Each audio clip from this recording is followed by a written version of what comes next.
Kata Filza. Filza ingin ketengahkan kisah ini sedang mendengar bersama dengan neniknya Nurbaya. Ya, oh Haja Nurbaya. Haja Nurbaya suka dengan B12. Terima kasih Puan Haja Nurbaya, nenek kepada Filza. Katanya nenek saya suruh kirimkan SMS ini pada Kisi. Tolong Kisi bacakan. Dia memang suka sangat kalau Kisi bercerita dan boleh sebut nama nenek saya tak? Puan Haja Nurbaya. Terima kasih kerana mendengar rancangan MG12. Kata Filza, Kisi, ini peristiwa yang diketengahkan dialami oleh nenek saya. Nenek saya pernah tinggal di salah sebuah kampung, tapi bukan sini Kisi. Nenek saya orang seberang. Ia berasal dari Malaysia. Dan baru-baru inilah dia tinggal bersama dengan saya, juga bersama dengan ibu dan suami saya. Pengalaman yang menakutkan ini berlaku, kata nenek, di kampungnya, di salah sebuah kawasan di Pontian. Dekat sana nenek saya ada sebuah rumah, ya, dan rumah nenek saya dekat dengan kawasan yang dipanggil Pekan Nenas. Di mana tu Pontian Pekan Nenas. Kata Filza, setiap malam sebelum nenek tidur, nenek suka sangat bakar wangi-wangian. Wangi-wangian itu ya yang dibakarlah ataupun dipanggil urupati yang akan diletakkan ya di celah-celah tingkap dalam rumah supaya rumah sentiasa bau wangi. Dan Kisi, perkara ini diteruskanlah bertahun-tahun lamanya sehinggalah ada satu kejadian di mana hibu beberapa penduduk tahu terlepasnya makhluk yang dipanggil Pontianak yang dipelihara oleh seorang tukang dukun. Macam mana boleh terlepas saya tak pasti, nenek saya pun tak tahu, tapi itu berita yang dia terima. Jadi Kisi, sejak waktu itu nenek saya dah tak lagi bakar urupati, tak tahu kenapalah. Waktu itu juga nenek saya dengan arwah datuk saya ketika itu sedang berada dalam bilik dan dah mula nak masuk tidur. Bila datuk saya mula dah tidur, nenek saya mula nak cuba lelapkan mata. Tiba-tiba Kisi, kata nenek saya, dalam rumah tu dia tak bakar apa-apa Kisi, tapi boleh bau wangi sangat.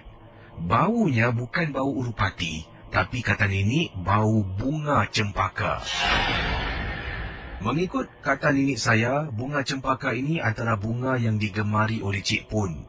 Bauan-bauan ini boleh membuat kita rasa seram. Sebab setiap kali kalau bau bunga cempaka dalam rumah tempat-tempat kita berdiri, maka itu maksudnya adalah makhluk itu berhampiran dengan kita.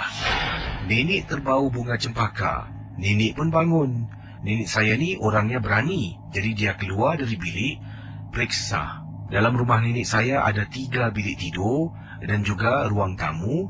Dapurnya di belakang. Harus turun tangga baru sampai dapur di belakang rumah.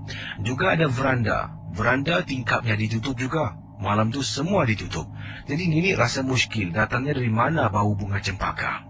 Apabila nenek langkahkan kaki keluar dari bilik, kata Filza, nenek saya belok kiri untuk ke dapur. Bila dia belok kiri, baru beberapa langkah dia dengar orang ketuk pintu rumah nenek saya. Bayangkan para pendengar.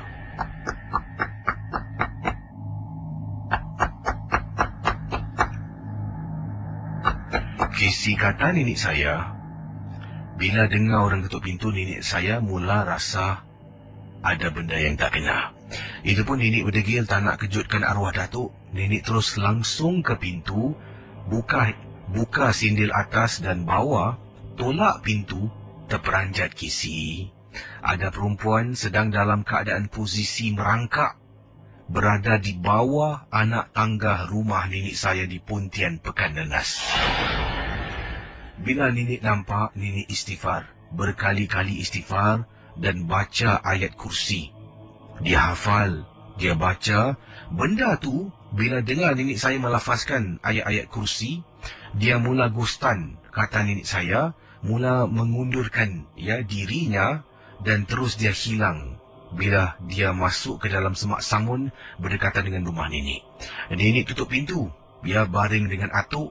Dan sampai sekarang kisah itu tidak diceritakan pada atuk saya, tapi inilah satu kenangan yang menakutkan berlaku di rumah nenek saya di kawasan Pontian. Terima kasih, Kisi. Dan saudara ingatlah, setiap kisah sekali lagi hanya satu hiburan. Di sini ada kiriman yang ingin saya sempurnakan, datangnya daripada Encik Burhan. Assalamualaikum warahmatullahi ta'ala wabarakatuh. Waalaikumsalam Cik Burhan. Kisi tolonglah ketengahkan pengalaman berikut ini. Kisah yang menyeramkan ini berlaku. Perkara yang ingin saya ketengahkan, saya ceritakan kepada Kisi berlaku sekitar tahun 1995. Dan waktu itu memang lama. Saya seorang diri dari East Coast. Bayangkan para pendengar, perkara yang dikatakan berlaku 1995 berlaku pada Cik Burhan ketika beliau menjual karipap dan juga popia di kawasan pantai East Coast. Saya menjual ada dua waktu, kadang-kala pagi dan malam, kadang-kala petang dan malam. Tengoklah, bila saya bangun tidur dan pukul berapa isteri saya mula goreng, itulah waktunya, kata Encik Burhan, dia akan menjual popia dan karipapnya di kawasan East Coast. Pengalaman yang Encik Burhan ketengahkan ini adalah satu peristiwa yang menakutkan. Saya pernah, Kisi tahu tak, di kawasan East Coast, berdekatan dengan sebuah tempat yang dikenali sebagai lighthouse. Di sana tu Kisi, ketika saya sedang menjual karipap dan popia, misal katalah, bayangkan, Cik Burhan dengan basikalnya mengayuh perlahan-lahan, kemudian menjerit, "Karipap popia goreng!" Dan perkara ini berlaku sekitar pukul 1 lebih pagi apabila saya berada di kawasan berdekatan dengan East Coast Lighthouse.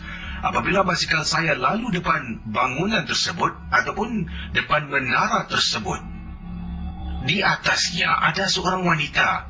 "Bang, nak karipap satu, bang." Jadi saya dongak ke atas, kata Encik Burhan, dan nampak berdirinya seorang wanita. Saya pun kata, "Dik, sekejap dik saya tengok atas." Kata Encik Burhan lah. Beliau pandang ke atas, kemudian kata pada wanita tu, "Dik, sekejap dik Saya pun dengan semangat Kisi, saya bawa naiklah popia dengan karipap. Kemudian saya campurkan sekali cilinya ke dalam. Saya naik tangga. Tangga itu adalah tangga bulat. Pusing punya pusing sampai di atas.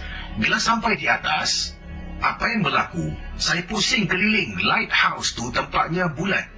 Jadi bila berada di atas lighthouse tersebut, saya pusing. Pusing satu pusingan, tak nampak wanita yang tadi pesan nak karipap dari saya. Kalau wanita tu lari, takkanlah saya tak nampak dia turun ke bawah. Jadi Cik Burhan pusing lagi, dia turun bawah lagi. Bila dia turun bawah, Cik Burhan dong atas, wanita tu masih ada di atas.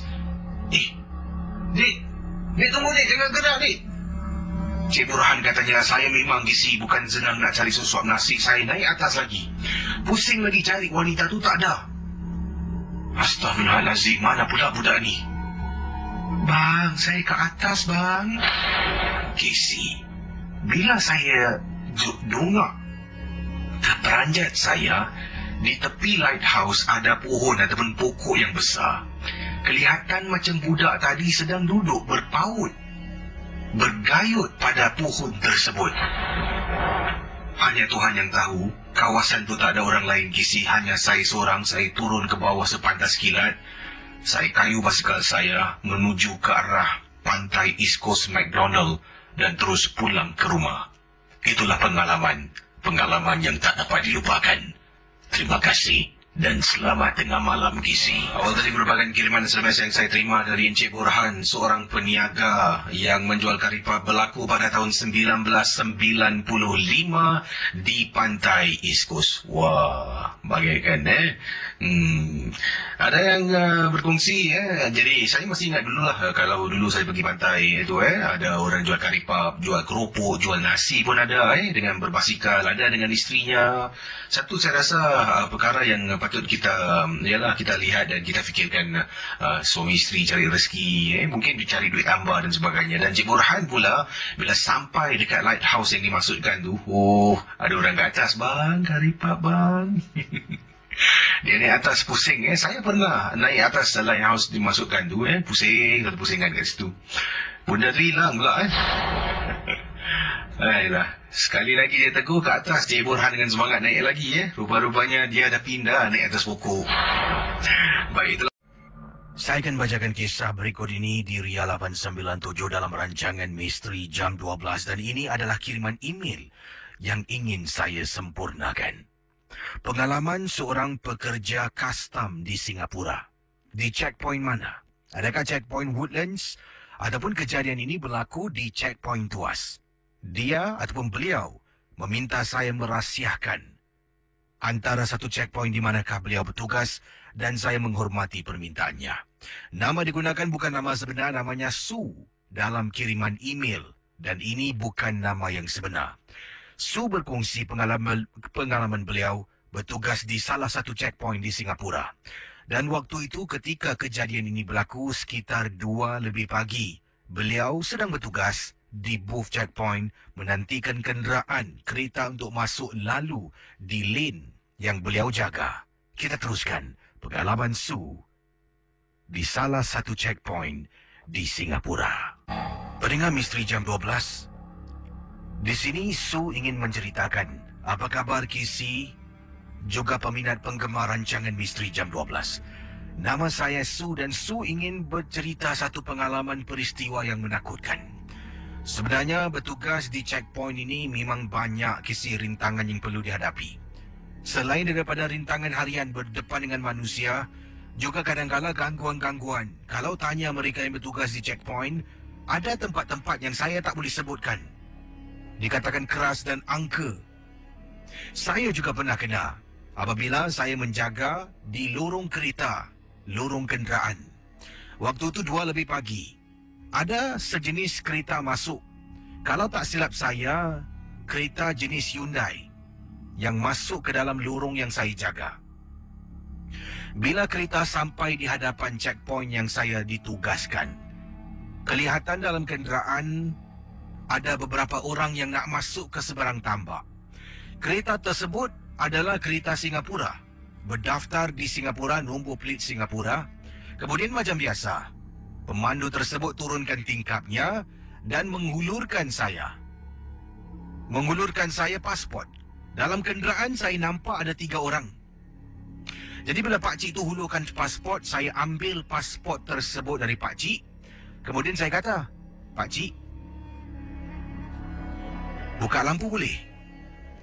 Pendengar Ria 897, pakcik tersebut tangannya meraba-raba sebelah atas bumbung kenderaan untuk buka lampu kereta.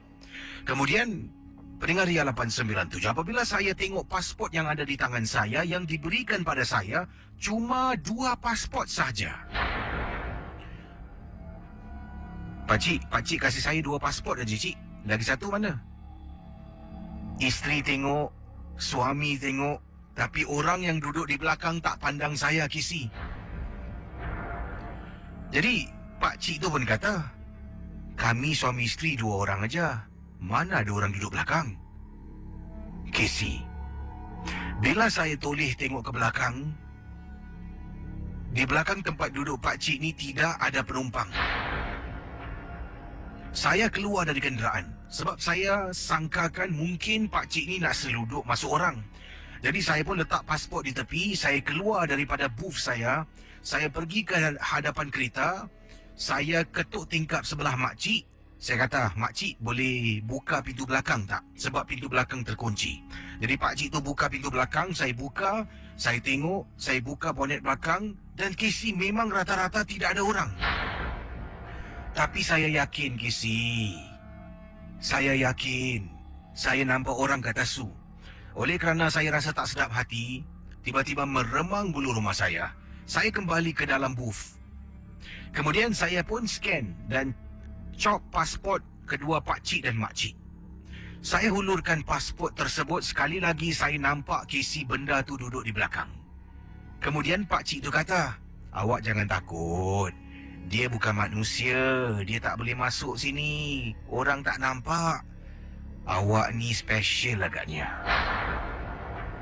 Bila pakcik tu cakap macam dengan saya, dia senyum, terus dia berida. Saya terus telefon teman saya yang ada sedang menjaga di salah satu kaunter di sana dan teman saya datang memberikan bantuan dan cuba menenangkan saya. Terima kasih, Kisi, dan selamat tengah malam. Itulah pendengar yang pertama berkongsi. Su bukan nama sebenar yang ditugaskan menjaga salah sebuah checkpoint di Singapura, ya, lorong kenderaan, lorong kereta dan sebagainya. Dan pengalaman beliau ternampak di belakang dan adakan rasa itu betul-betul. Kalau saya rasa manusia pendatang haram masuk tidak pasport tu pastinya misin ke, mungkin kamera yang ada di sana boleh mengesan lah. Dan Su seorang saja yang nampak penumpang yang dikatakan berada di tempat duduk belakang. Baik, 669-11897. Terima kasih bagi anda sedang bersama KC Tika dan saat ini, dan saya akan teruskan kisah selanjutnya dalam rancangan Misteri Jam 12 di Ria 897 FM. Selamat tengah malam kepada semua pendengar Misteri Jam 12. Saya DJ Champion KC kembali bertugas pada tengah malam ini menemani anda dalam rancangan radio nombor 1 pada waktu malam Misteri Jam 12.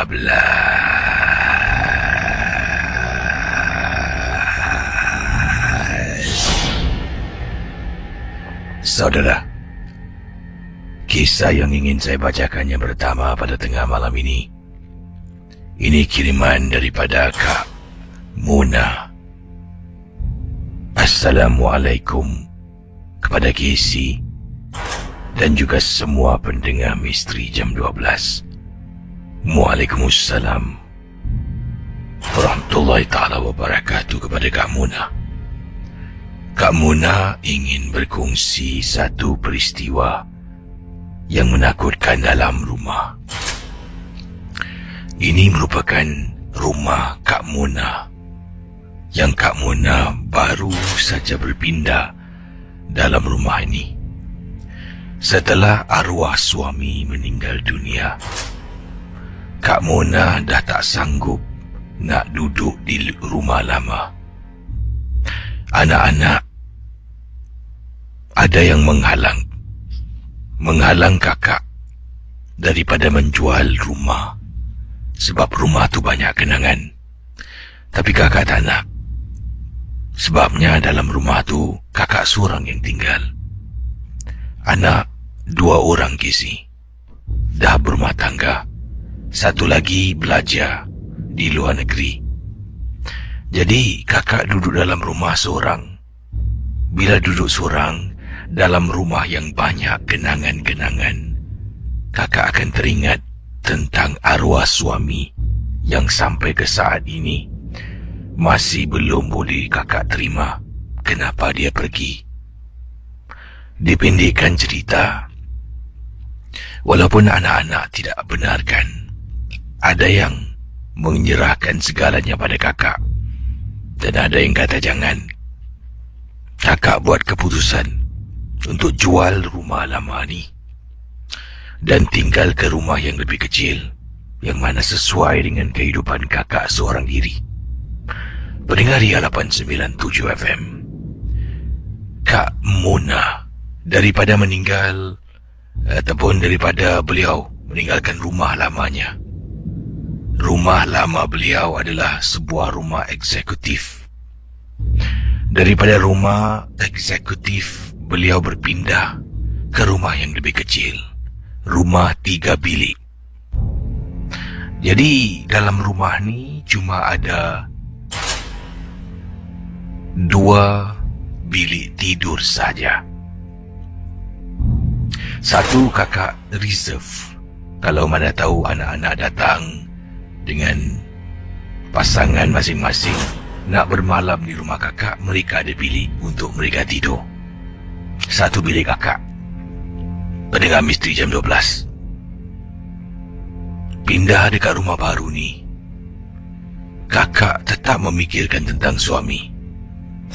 Hampir setiap malam kakak terperanjat. Orang hitam KC. Dia merangkak laju KC. Dia akan masuk dalam bilik tidur, dia akan hilang. Kadang-kadang kakak tengah duduk dekat ruang tamu, kakak dapat rasakan ada orang merangkak dekat belakang kakak. Pendengar Ria 897 FM. Kelibat merangkak mengganggu kakak. Sampaikan anak kakak bertanya apa yang berlaku, apa yang terjadi. Kakak tidak beritahu. Mereka nak bermalam pun kakak tidak benarkan. Akhirnya mereka melakukan secara paksa. Dan baru mereka dapat tahu, emosi kakak benar-benar terganggu. Benar-benar terganggu. Sampaikan kakak boleh nampak. Terima kasih. Selamat tengah malam dari Kak Mona. Apa kabar Casey dan juga pendengar Ria 897? Nama saya Safina. Saya ingin berkongsi peristiwa pengalaman yang menakutkan ini. Kisah yang ingin saya bacakan ini berlaku kepada diri saya, Casey, katanya Safina. Pengalaman ini adalah tentang arwah ibu saya. Arwah ibu saya yang kembali menghantui hidup saya. Tapi katanya Safina, pada mulanya saya tidak menganggap ia sebagai menghantui hidup saya. Pada mulanya saya fikirkan yang arwah ibu saya masih lagi hidup dalam alam yang lain. Masih lagi wujud dalam alam yang lain, kata Safina. Malah saya diamkan perkara ini. Tidak pernah memberitahu bapa saya, tidak pernah memberitahu abang saya tentang apa yang saya alami. Saya tinggal di sebuah rumah bersama dengan keluarga bapa, abang dan arwah ibu tika itu. Setelah arwah ibu meninggal, rumah itu sentiasa sunyi. Selalunya bila saya balik dari sekolah, kata Nur Safia, arwah ibu akan ada di rumah. Sebab arwah ibu merupakan suri rumah sepenuh masa. Balik sekolah, ada saja masakan yang dihidangkan oleh arwah ibu. Kadangkala dia sedang menonton TV, kadangkala arwah ibu sedang cuci pakaian, bersihkan rumah dan sebagainya. Tapi setelah arwah ibu saya meninggal dunia, hidup dalam rumah menjadi begitu sepi. Rakan pendengar Ria, abang saya pula bekerja mengikut shift. Dan kadangkala 2 hari dia tak akan balik rumah. Ayah saya, bapa saya pula bekerja shift seperti abang saya, tapi dengan syarikat yang berbeza. Apa yang ingin saya katakan di sini, saya sering dalam rumah seorang diri. Pernah pada suatu malam ketika saya teringatkan arwah ibu, lebih kurang 2-3 minggu setelah ibu meninggal dunia. Saya duduk di atas katil pada waktu malam, terkenang kenangan bersama arwah. Tiba-tiba saya dengar bunyi orang batuk dalam rumah. Saya tersentak dan orang panggil nama saya, Casey. Arwah ibu memanggil nama saya. Sofia, Sofia, Sofia. Rakan pendengar Ria 897, arwah ibu saya sebelum dia meninggal dunia, dia ada diserang sesuatu penyakit. Membuat dia susah nak bangun berjalan, harus dibantu. Jadi katil, kena tarik dia jalan perlahan-lahan. Gunakan tongkat ataupun saya, bapa ataupun abang akan bantu ibu untuk pergi ke dapur, untuk pergi ke tandas. Malam itu saya dengar ibu saya memanggil Safia, Safia beberapa kali. Saya tidak berfikir panjang, sebab kerana saya ni terlampau rindukan ibu. Saya bangun, keluar dari bilik, nampak arwah ibu sedang baring di atas katil. Ibu, ibu nak apa, Bu? Tolong ibu Safia, ambilkan ibu air. Ibu haus. Pertama kali saya berbicara, saya berbual dengan ibu saya setelah dia meninggal dunia, Casey.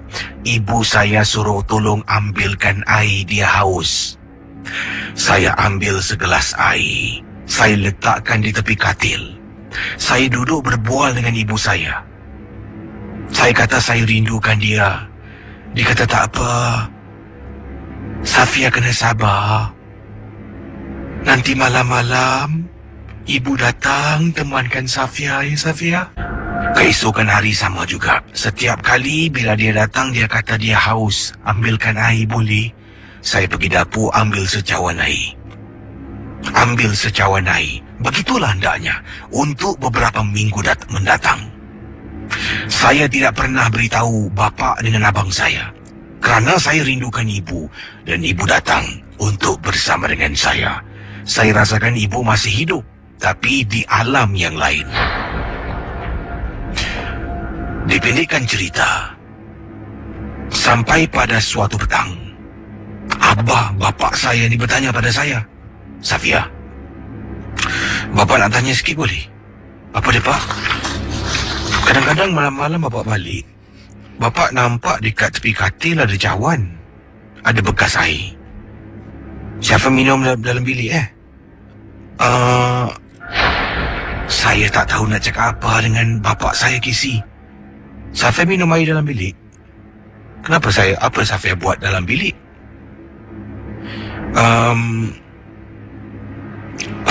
Tak ada, Pak. Saya tak boleh bercakap, Kisi. Tak tahu bagaimana nak jelaskan. Bapa saya terus masuk kata, tak apalah. Lain kali kalau dah minum, cawan tu angkat, ya, Pak. Makasih, Pak, Rakan Beringari 897. Beberapa malam kemudian, perkara yang sama berlaku. Ibu saya datang, panggil saya keluar dari bilik. Saya duduk dekat dalam bilik, tepi katil sambil berbual dengan dia. Bercakap saya rindukan dia. Tolonglah Bu, saya rindu masakan ibu. Tolonglah baliklah Bu, jangan tinggalkan saya sorang-sorang. Kesi tak tahu apa berlaku. Astaghfirullahalazim. Safia berbual dengan siapa ni, Safia? Bapa saya, Kisi, masuk dalam rumah. Saya tak perasan pun sebab terlampau khusyuk sangat. Saya bercakap dengan ibu saya. Dia berdiri dekat tepi pintu, sembunyikan dirinya. Saya bercakap seorang diri sambil tangan saya memegang cawan. Safia berbual dengan siapa ni, Safia? Bapa, ibu. Ibu kau dah meninggal, Safia. Engkau cakap dengan siapa? Air minuman ni untuk siapa? Untuk ibu, Pak. Safia rindukan ibu. Kisi, apa yang berlaku, bapa saya ceritakan pada saya. Bila bapa cuba menahan saya bertukar suara. Hei, jangan kau pegang aku. Hari-hari aku datang rumah, anak kau selalu sorang-sorang. Anak kau selalu sorang-sorang dalam rumah. Kau jangan pegang aku. Kata bapa saya mula bertukar suara.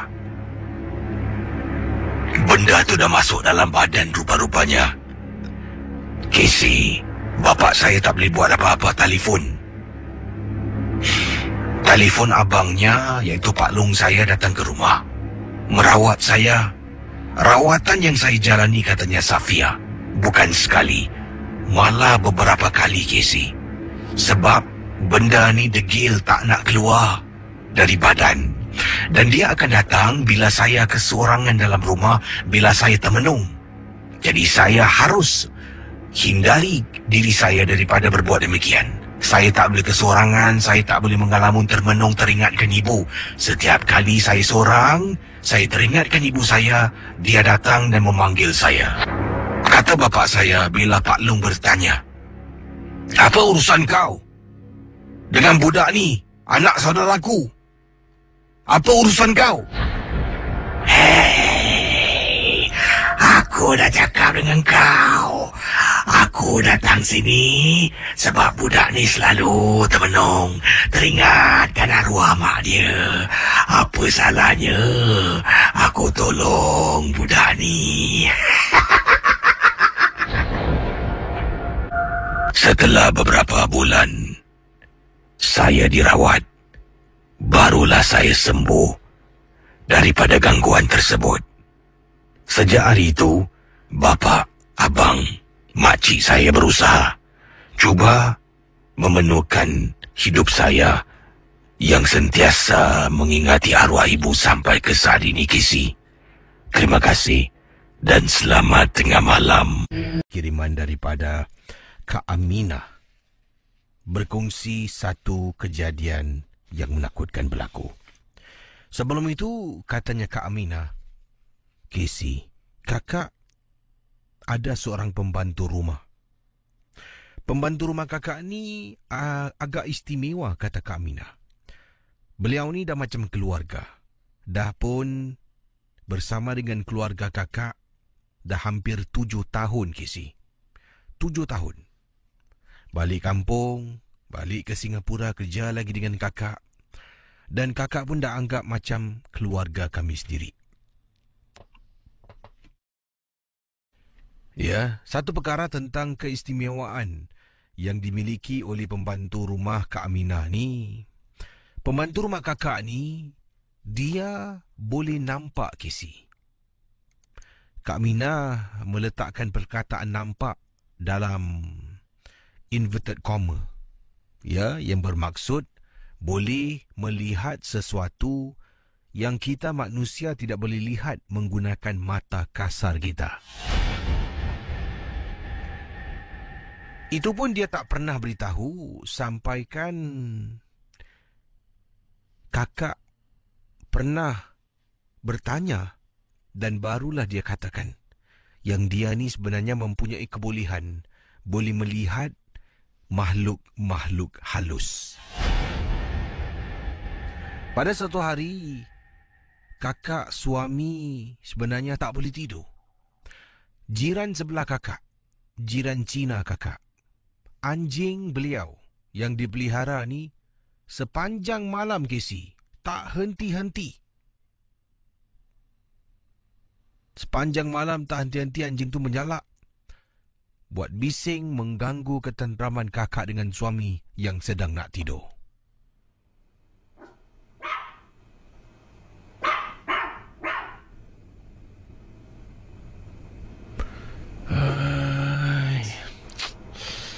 Macam mana ni?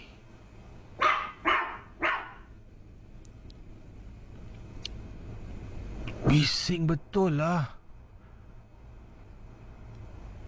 Kalau malam-malam macam...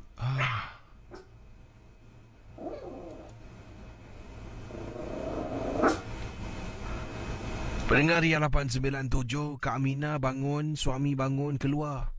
Keluar, sebenarnya nak melihat apa yang berlaku. Begitu kuat bunyi anjing. Anjing tu tak henti-henti. Daripada membuat bising pada malam yang dimaksudkan. Jadi kata Kak Aminah, beliau pun keluar dari biliknya berjalan menuju ke arah pintu rumah. Nak melihat apa yang berlaku sebenarnya. Kak Aminah dengan suami keluar. Dapat lihat. Ya, dapat lihat iaitu jiran sebelah. Pintunya terbuka, tetapi anjingnya tak henti-henti. Bila tuan rumah tutup pintu, anjing tu akan cakar pintu rumah tuan rumah iaitu jiran sebelah kakak. Bila dia buka pintu, tak henti-henti. Dia akan, katanya di sini, membuat bising, mengganggu ketenteraman orang yang nak tidur. Kakak memang, ialah, rasa penat sangat-sangat. Oleh kerana dia jiran, kita pun nak kena betul ansur, nak kena tahu apakah masalah yang dia alami. Aunty, ni kenapa ini anjing bising? Ha? Entahlah, ini Lucy ah. Dari tadi ah. Aunty tak tahu nak bikin apa ini. Lucy? Lucy? Lucy, don't... Ayah, susah. Ini anak aunty ya, tak ada rumah. Aunty seorang aja dalam rumah ini. Pendengar Ria 897 FM. Kemudian pembantu rumah saya keluar. Keluar dekat pintu menjenguk. Sambil tu dia memanggil saya. Ibu, ibu, ibu.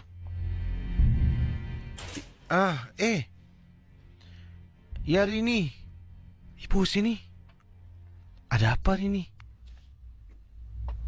Ibu, saya rasa saya tahu kenapa anjing itu berbising-bising malam-malam seperti ini. Kenapa Lucy? Bayangkan. Kenapa Lucy bising-bising? Ibu, depan rumahnya ada orang sedang berdiri. Hah? Kamu nampak? Ya, Bu. Bentar-bentar. Bang! Abang, dah lah bang. Masuk bang. Bang, masuk bang. Hai, macam mana saya nak masuk ni? Lucy ni masih bising lagi ni. Ayo, aunty, you tutup pintu lah. Noisy no. Sorry lah. Pendengar Ria 897, masih lagi berbuat bising anjing ini dimaksudkan. Kemudian bila bertanya kepada Rini, pembantu rumah, suami pun tahu yang Rini mempunyai keistimewaan. Bila saya kata, bang, abang dengar Rini nak cakap apa? Apa dia Rini? Depan rumah anti ada orang sedang berdiri. Nampak tak? Saya dengan suami kata kami tak nampak. Ya, ada di depan itu. Jadi nak buat apa sekarang? Pembantu rumah tak tahu apa yang boleh dilakukan. Nak tak nak, saya dengan suami terpaksa tutup pintu. Kemudian pintu bilik pun tutup. Kemudian kami cuba tidur, tenangkan diri, pejam mata untuk tidur. Sepanjang malam Casey, anjing jiran sebelah tak henti-henti membuat bising. Akhirnya pembantu rumah kata depan rumah jiran sebelah ada seseorang sedang berdiri. Misteri Jam 12.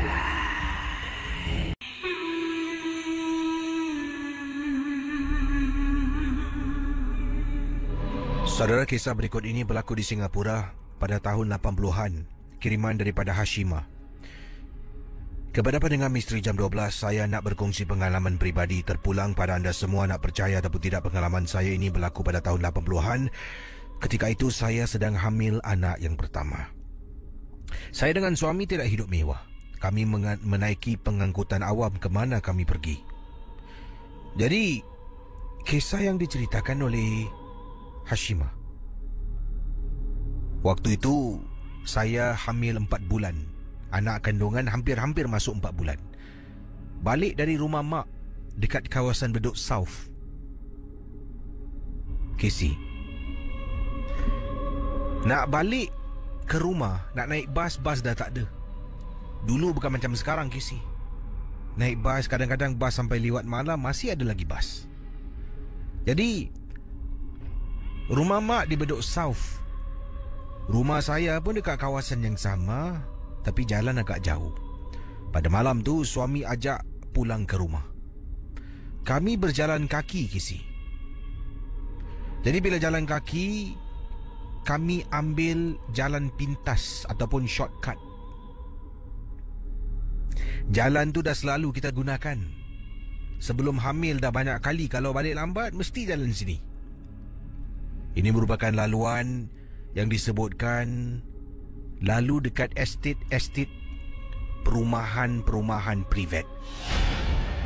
Pendengar Misteri Jam 12, tengah jalan ni depan saya ada satu bus stop, perhentian bas.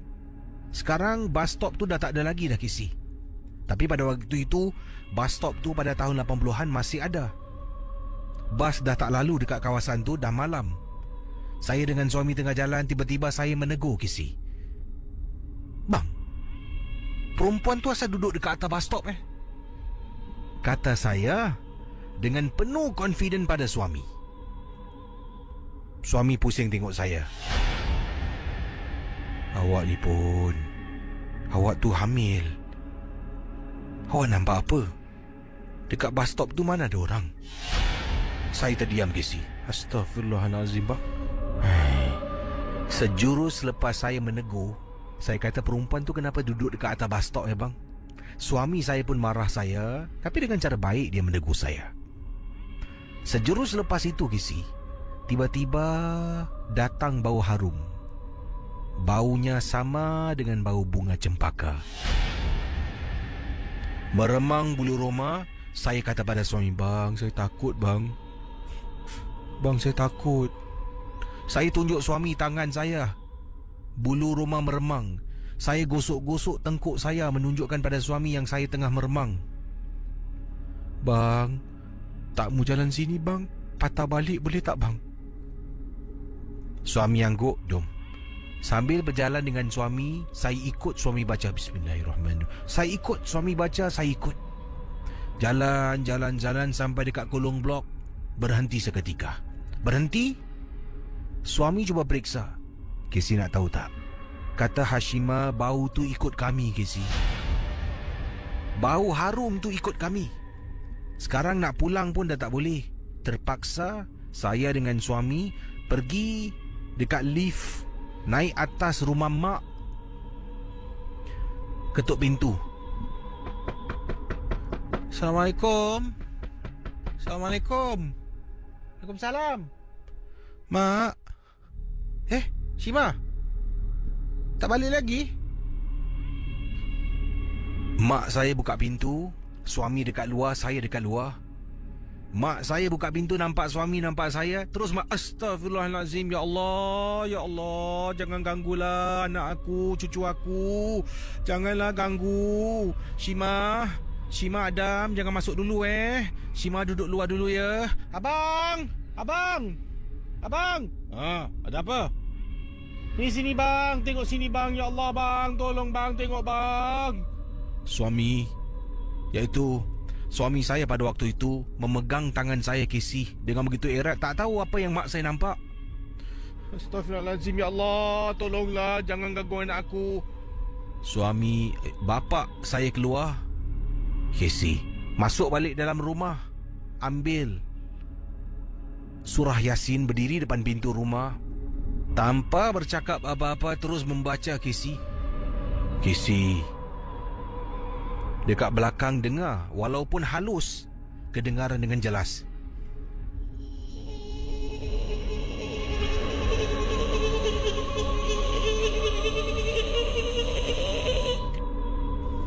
Semakin lama bapa membaca surah tu, semakin lama baca, semakin lama dan laju bunyi mengikik dekat belakang saya. Saya dengan suami dah tak berani nak toleh ke belakang. Bang, tolong ya Allah, tolong. Habis saja baca, Shima, masuk dulu, beri salam, langkah kaki kanan. Ya bah. Assalamualaikum warahmatullahi taala wabarakatuh. Waalaikumsalam. Masuk. Adam, masuk. Sama juga. Suami saya pun beri salam, Casey, masuk dalam, tutup pintu, duduk dalam rumah. Shima, Adam, malam ni jangan balik, tidur sini. Terpaksa, Casey. Saya tidur dengan mak dalam satu bilik. Bapa dengan suami Adam tidur dekat luar ruang tamu.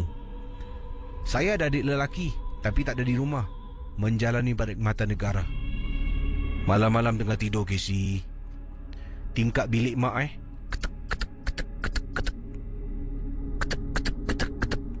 dia main tingkap, Casey. Walaupun tak nampak, hanya dengar saja, tetap seram. Kemudian besok pagi, setelah keadaan dah tenang, mak dengan bapa tanya. Kita pun cakap belakang jalan dekat belakang, rumah-rumah privat. Engkau dah tahu, belakang tu kubur. Isteri kau ni hamil, kau jalan sana lagi. Suami saya dengan saya menjawab, Casey, Tapi Pak, dah banyak kali Pak lalu. Dah banyak kali lalu, betul. Itu masa kau belum berbadan dua. Sekarang kau dah berbadan dua. Kau nak jalan lagi? Kau nak bergaduh lagi dengan aku? Saya hanya berdiamkan diri.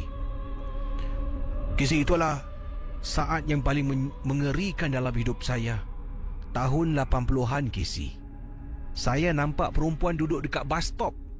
Entah macam mana boleh saya menegur depan suami. Bang, kenapa perempuan tu duduk atas bus stop bang Misteri Jam 12. Selamat tengah malam kepada semua pendengar Misteri Jam 12. Yang ini kisah yang diceritakan ini datang daripada Puan Mona. Apa kabar Casey? Apa kabar semua peminat rancangan MJ12? Puan Mona, pendengar setia Misteri Jam 12, kiriman email ini dari Australia, yang mana Puan Mona dah duduk di sini lebih kurang 20 tahun bersama dengan suami dan juga anak. Pengalaman Puan Mona nak ceritakan berlaku dekat rumah Puan Mona. Puan Mona ni tinggal dekat kawasan Brisbane, Australia. Setiap kali kawasan rumah Puan Mona, kalau hujan, hujannya akan turun dengan lebat. Guruh akan sabung menyabung, bunyi begitu kuat. Dan dalam masa yang sama,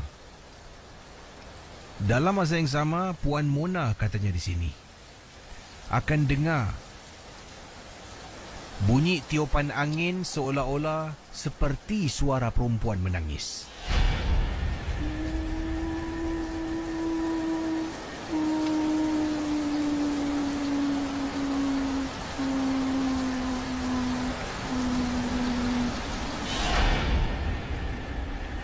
Katanya Puan Mona, ini berlaku kepada Puan Mona.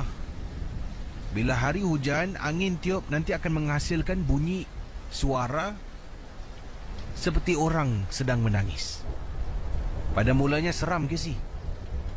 Bila mendengar bunyi itu, lama-kelamaan mendapat tahu, suami pun memberitahu itu adalah bunyi tiupan angin bila terkena bahagian atas rumah. Bahagian atas rumah ni ada attic. Attic tu angin masuk, dia akan membuat bunyi sedemikian rupa. Jadi masalahnya, bila Puan Mona tinggal dekat rumah ni, baru berpindah dekat rumah ni, bahagian atas rumah attic tu masih belum lagi dibuka. Sebabnya ia telah pun dikunci dengan mangga. Jadi belum ada kesempatan untuk naik atas untuk tengok bagaimana boleh tutup lubang yang membuatkan bunyi yang menakutkan ini. Jadi Casey, itu kata suami. Kata suami, angin tiup masuk bahagian atas rumah akan menghasilkan bunyi seperti orang sedang menangis.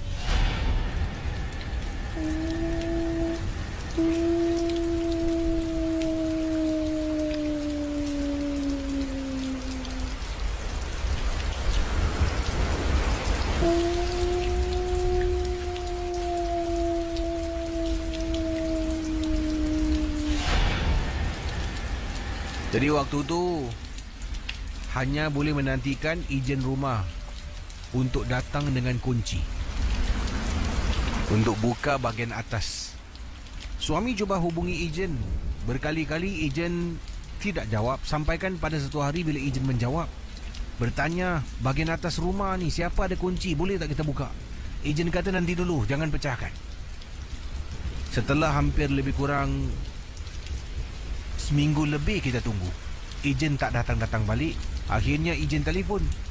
Ejen kata sekarang dia tak dapat hubungi tuan rumah sejak itu hari, dan dia katakan dia izinkan untuk kita pecahkan mangga dan naik ke atas. Jadi Casey, sebelum ejen telefon suami untuk pecahkan mangga tu, Puan Mona dengan suami pada waktu itu sedang menantikan ejen rumah untuk telefon dan beritahu adakah kami boleh pecahkan ataupun kena tunggu tuan rumah punya kunci. Jadi seperti Puan Mona katakan, bila angin kencang tiup hujan, mesti akan dengar dekat atas tu bunyi seperti orang menangis. Sampaikan pada satu hari Casey, setelah mendapat panggilan dari ejen kata boleh pecahkan, diizinkan. Puan Mona dengan suami pun berusaha memecahkan mangga tersebut. Akhirnya pecah. Tarik perlahan-lahan dari atas rumah tu, tarik lid ataupun penutup bahagian atas tu, baru turun satu tangga. Turun tangga tu. Kemudian Puan Mona tak berani nak panjat, suami yang naik atas. Bila suami naik atas, suami terperanjat melihat keadaan di atas. Puan Mona tak tahu, sampai sekarang tak pernah lihat, tak pernah nampak sebab tak nak naik tangga, takut. Suami periksa bahagian atas tingkap di attic, lupanya tidak ditutup. Ditutup dengan rapat. Akhirnya suami tutup dengan rapat. Bunyi yang dimaksudkan sudah tiada lagi, Casey. Tapi sekarang masalahnya, waktu tu Puan Mona dengan suami hanya kami berdua, belum ada cahaya mata lagi. Belum ada cahaya mata. Jadi bila sedang baring dalam bilik nak tidur, Puan Mona katanya di sini ternampak dengan jelas. Nampak ada budak lari Lari lalu depan pintu bilik Puan Mona dan hilang entah ke mana. Sejak kami membuka pintu kepada attic rumah ni, memang berbeza daripada biasa. Rumah ni menjadi begitu seram untuk tinggal. Sampaikan apa yang berlaku, katanya di sini, kalau suami keluar pergi kerja, Puan Mona akan cakap, bang, hantar saya dekat mall. Puan Mona akan duduk dekat mall sampai suami balik, jemput Puan Mona, kita balik sama-sama. Begitu takutnya Puan Mona nak duduk dalam rumah, katanya di sini. Pendengar Misteri Jam 12, kisah yang diceritakan oleh Puan Mona. Sebenarnya bila suami dah tutup, bila datang hari hujan lagi, masih lagi kedengaran bunyi suara seperti perempuan sedang menangis. Ini bermakna yang bunyi suara tangisan itu bukan datang daripada atas rumah. Bila angin tiup, ia menghasilkan bunyi yang menakutkan. Misteri Jam 12.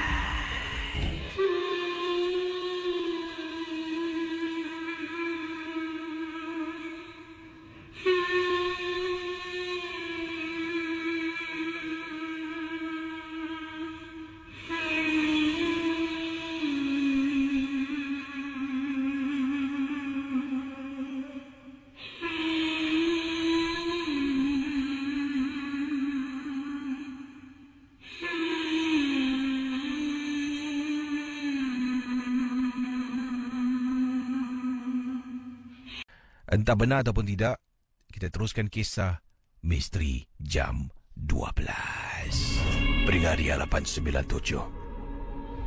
Ini adalah kisah datangnya daripada Encik Nur Arifin. Saya pernah bekerja, Casey. Pernah bekerja sebagai seorang penggali kubur. Tugas saya pada waktu itu adalah untuk mengalihkan jasad-jasad yang dah terkubur lama dan ditempatkan ke kubur yang baru. Saya tak nak sebut nama kuburnya kawasan mana, sebab nanti mungkin ahli keluarga yang mendengar mungkin terasa tentang apa yang saya nak ceritakan. Bila saya bekerja sebagai penggali kubur ni, pada waktu itu excavation work, yang mana korek kubur yang dah lama, dalam tu masih ada sisa-sisa, ada tulang, kita alihkan dengan tanahnya sekali. Kalau nak alih dengan tulang, masalah alihkan dengan tanah sekali, kemudian transport ke tempat yang baru. Begini kisahnya. Saya menasihati salah seorang anak muda yang bekerja dengan saya. Saya kata, kerja kita ni adalah untuk alihkan. Nampak apa jangan tegur, jangan cakap. Jadi kubur yang kita korek ni kubur lama, Casey. Dah berpuluh tahun kubur tu dekat situ. Sampaikan dah tak ada lagi tempat, dibiarkan. Jadi kubur tu hanya tempat kunjungan ahli keluarga datang dan menziarahi datuk nenek moyang mereka yang ditanam dekat kubur tu. Begitu lama kubur tu wujud, Casey. Ketika sedang korek, kerja ni selalunya dilakukan pada waktu pagi sampai ke petang hari. Nak korek bersihkan. Tiba-tiba dia panggil saya, Wak. Wak, sini. Saya pun datang. Ada apa? Wak, tengok, Wak. Seram Kan aku dah cakap, buat aja kerja, jangan banyak cakap. Casey, dia tunjuk saya dalam kubur tu, Casey, ada perempuan meninggal pada tahun 1930-an. Jasadnya dah tak ada, tinggal tengkorak, rambut panjang sangat. Kubur tu penuh dengan rambut panjang. Saya tengok pun meremang, tapi saya stay cool. Saya kata, aku dah cakap jangan mendeguh. Casey, itu antara kubur yang susah, Casey. Kita cuba korek. Setiap kali nak alihkan, pasir itu akan tertutup balik. Tanam balik. Korek lagi, tanam balik. Korek, pasir itu akan jatuh, tanah akan jatuh, masuk balik, tertanam balik. Sampai kan, itu antara kubur yang terakhir kita bersihkan, kita korekkan, kita alihkan. Terpaksa panggil seorang ustaz datang. Ustaz tengok keadaan kubur ni agak berbahaya.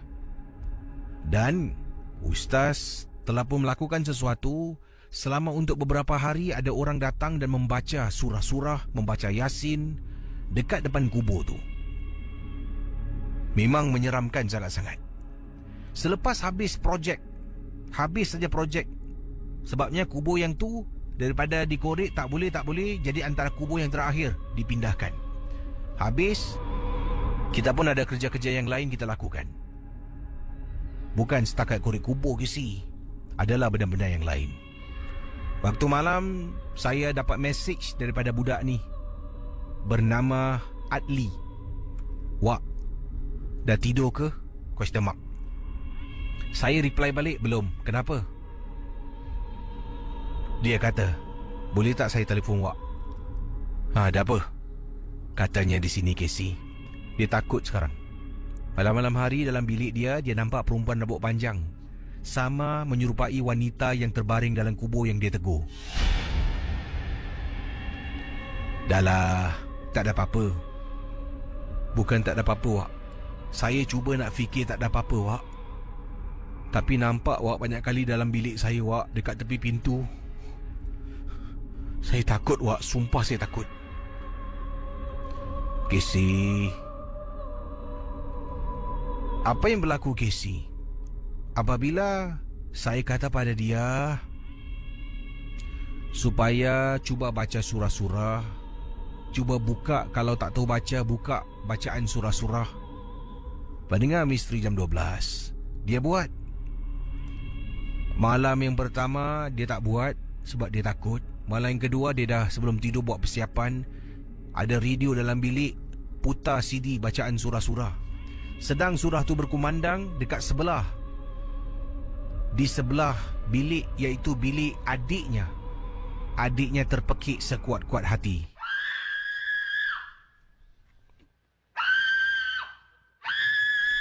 Katanya dia bangun, keluar dari bilik.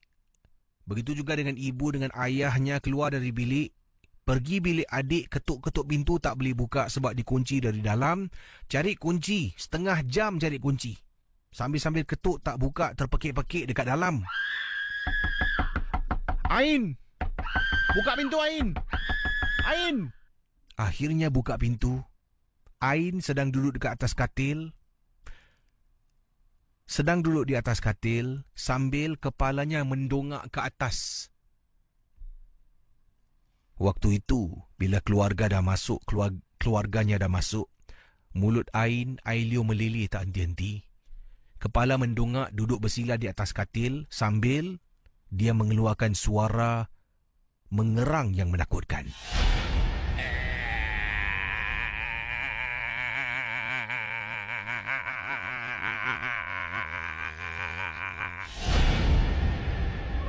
Anda bayangkan, adiknya, Ain, kata Wak yang mengirimkan mesej ataupun email kepada saya. Dalam bilik sedang duduk dekat atas katil mendongak ke atas, membuat suara seolah-olah mengerang. Begitu lama Ain, kenapa dengan Ain ni? Ain, astaghfirullahalazim, ya Allah. Ain, Ali, ambil telefon ayah, cepat. Ain, kenapa dengan kau, Ain? Tolonglah, Ain.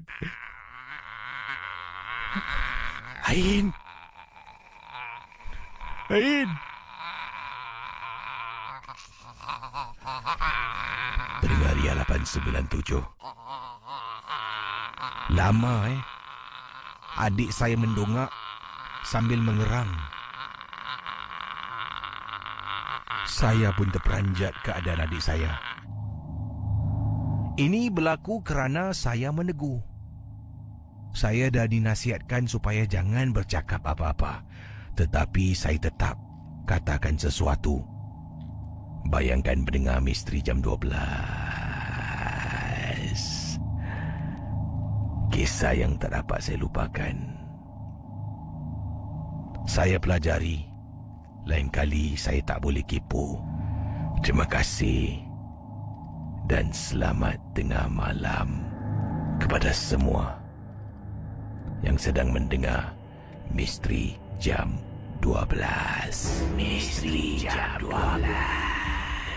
Okey, saudara boleh hubungi saya sekarang ke 669-11897, 669-11897. Hai. Saya tadi berlakon dengan suara efek sendiri. Saya pula yang rasa macam